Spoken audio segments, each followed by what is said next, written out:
right half of this attack is all Virginians under George Edward Picket.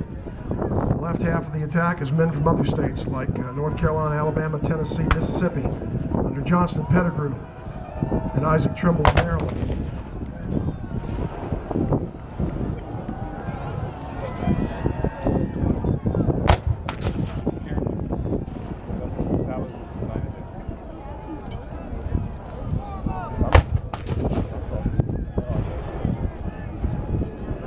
At first, the Confederates show a broad front, almost 1.25 miles wide, to deceive the Union troops as to exactly where the target of their attack will be. And as they march forward, they begin to, on the right, start to veer off to the left, and their line begins to narrow.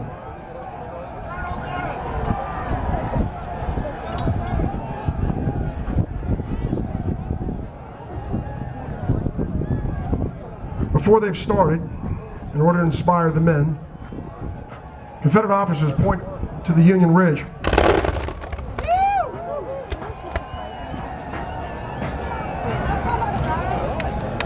And tell the men that home is just over there, just over that ridge. They can breach the Union line, the war can be won, and everybody can go home. Home is just over that ridge.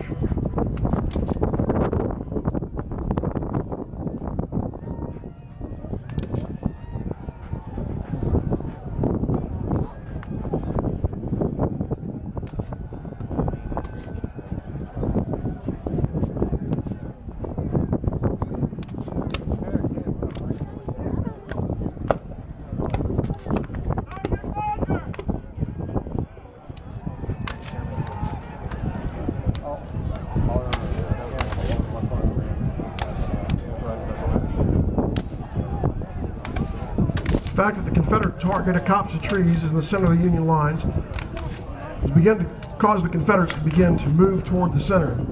Union artillery fire on the Confederate right and left has forced the men to the center away from the fire. As gaps are created by exploding shells in the Confederate lines, the men move forward and dress the lines. Very difficult maneuver, especially under fire. It means that they close the gaps by moving shoulder to shoulder. This continues to narrow the width of the Confederate attack lines as they approach the Union troops on Cemetery Ridge.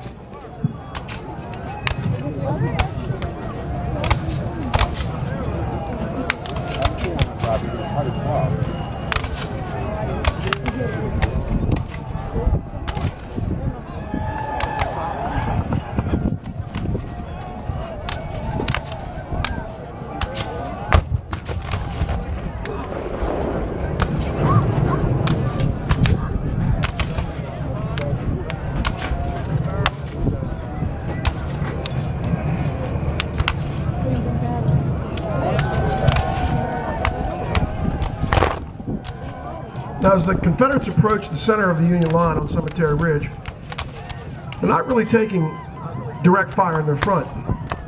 Because during the bombardment, the overall Union artillery officer, Henry Hunt, expecting the appearance of the Confederate infantry, has ordered his men to halt their fire and save their ammunition for the appearance of the Confederates. But General Hancock, in the center of the Union line, wants to keep the morale of his troops as high as he can. And his guns have continued to fire long-range ammunition. So when the Confederates appear, they're actually only taking cannon fire on their right and left. And that's what begins to force these Confederates toward the center. Ladies and gentlemen, as a courtesy, you can feel the breeze picking up and look over to the west a bit. We just want you to be aware that there is a storm watch posted. This is a courtesy. We'd just like you to be aware there's a storm watch in effect.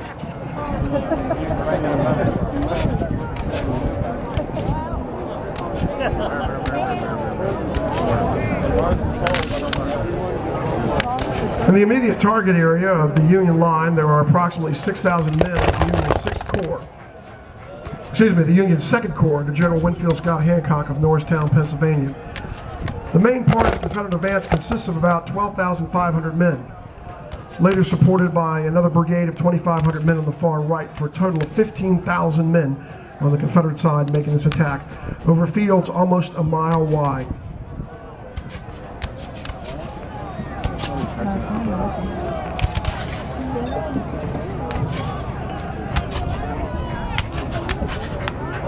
distance of the march is approximately 7/8 of a mile between the two ridges. It will take the Confederates about 20 minutes to cover that ground.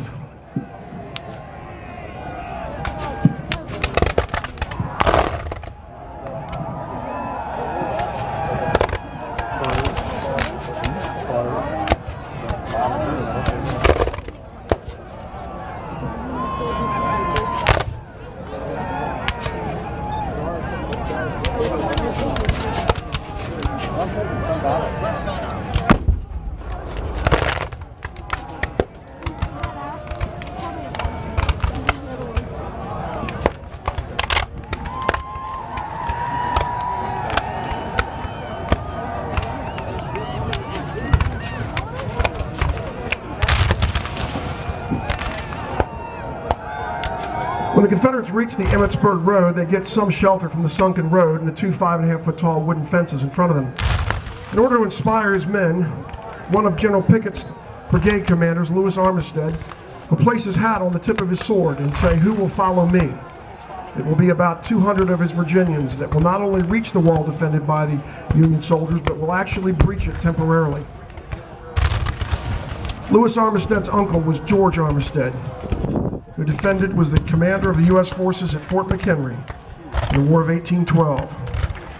When Francis Scott Key wrote of the flag still flying after the British had bombarded Fort McHenry, it was George Armistead, Lewis Armistead's uncle, that was commanding those U.S. forces when that flag still flew. And now, 51 years later, George Armistead's nephew is leading the Confederates against those very same stars and stripes.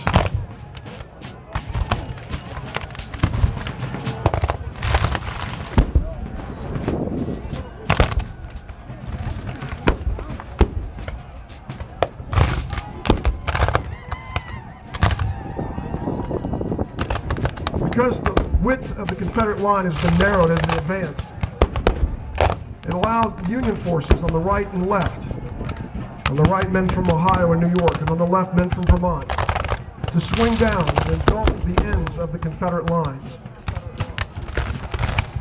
Ladies and gentlemen, if you're leaning on the rail or you're up next to the rail, that means the people behind you can't get out, nor can they take pictures either.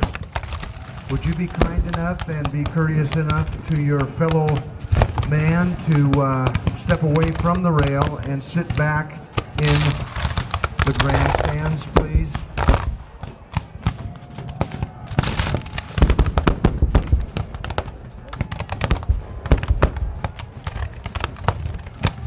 Thank you.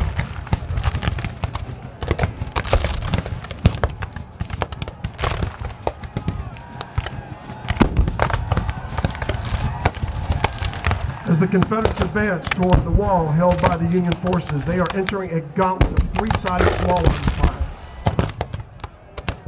On their right from Vermonters, in front of them from Philadelphia troops at the wall, and on their left from New York and Ohio troops. But in addition to that, Union cannons poured canister, which is basically like a shotgun being fired out of a cannon directly in the Confederate face. And despite all this, Confederates not only reached the wall, they breached it and forced the Union troops back up onto the crest of Cemetery Ridge, where they would reform and be reinforced. And they would counterattack and converge upon the Confederates who had broken through the Union lines temporarily.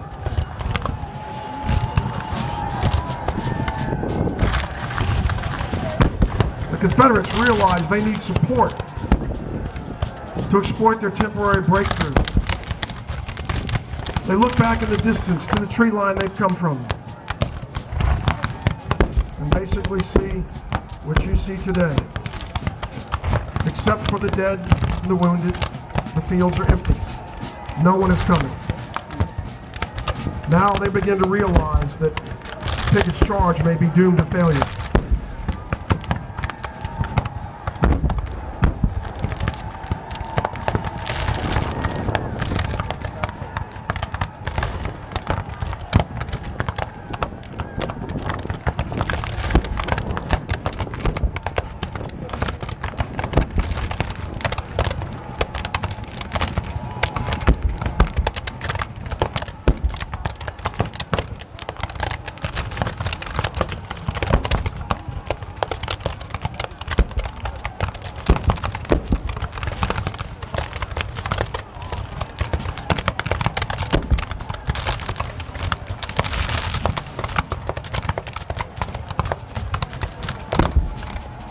Confederate General Longstreet, looking from the distant ridge through his binoculars, has determined that the attack has failed, and he does not wish to send more good troops after a bad result.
As Confederates approach a Union wall, a Union defended wall, the Union soldiers reach out over the wall, and through all this noise and confusion and smoke, the Union soldiers beckon to the Confederates on the other side of the wall.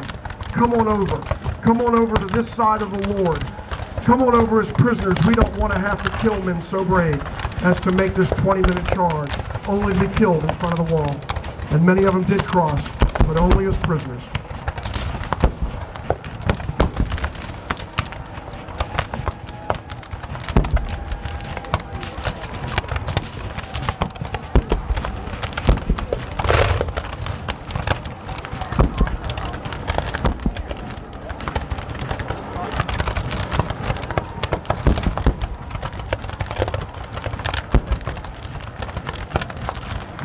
Only half the Confederates that make this charge will return to Seminary Ridge, and many of them will be carrying Yankee lead with them when they return, which of course means they're wounded. And that means that over 50% of the men who make this attack will become casualties of one form or another, killed, wounded, captured, or missing.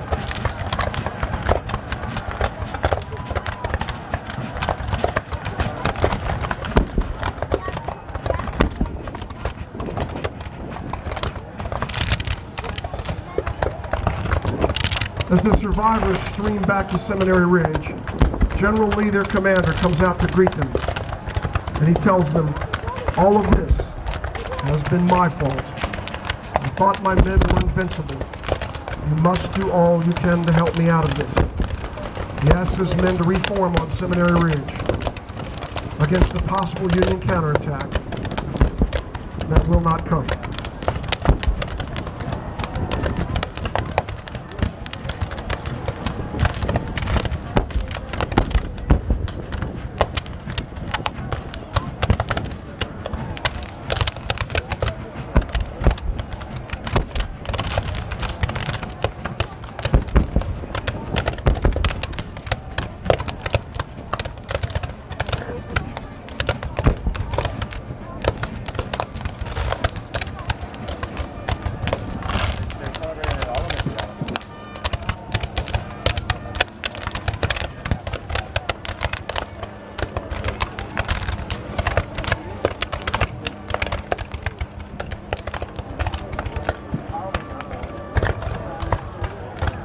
With the conclusion of Picket's charge, the Battle of Gettysburg would come to a close. The war itself would continue for nearly 2 more years.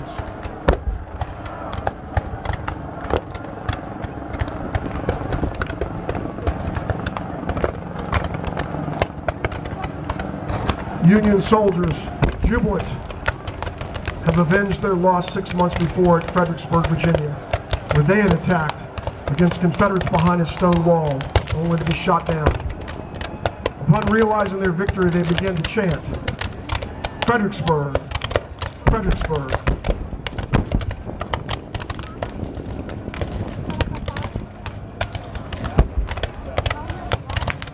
When the Confederates who had breached the Union line began to fall back, It was as though a tide had crested, the high tide of the Confederacy.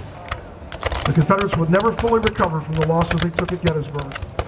A turning point in the war had been reached. The Union Army, which had lost a series of battles in the last 2 years, desperately needed a victory, particularly on home soil, and they got it. And it would become the turning point in the war. The Confederates never fully recovered from the losses, even though the war lasts for nearly 2 more years.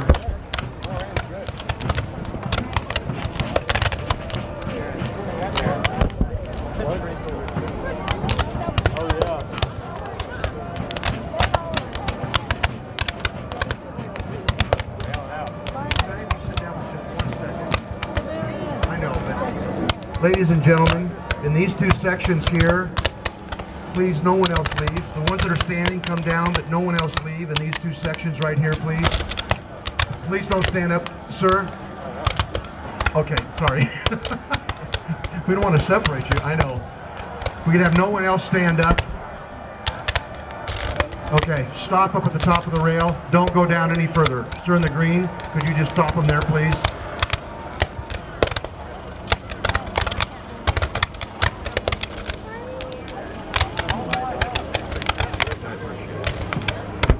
Go ahead.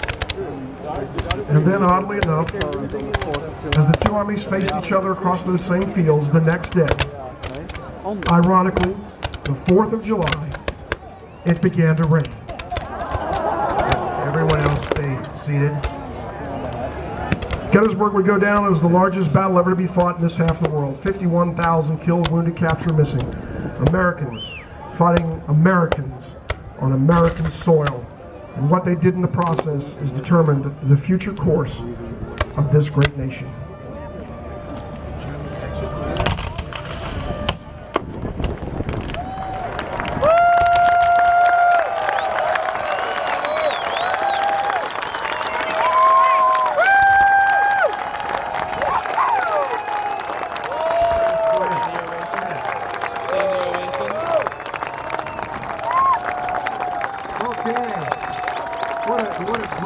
What a great reenactment.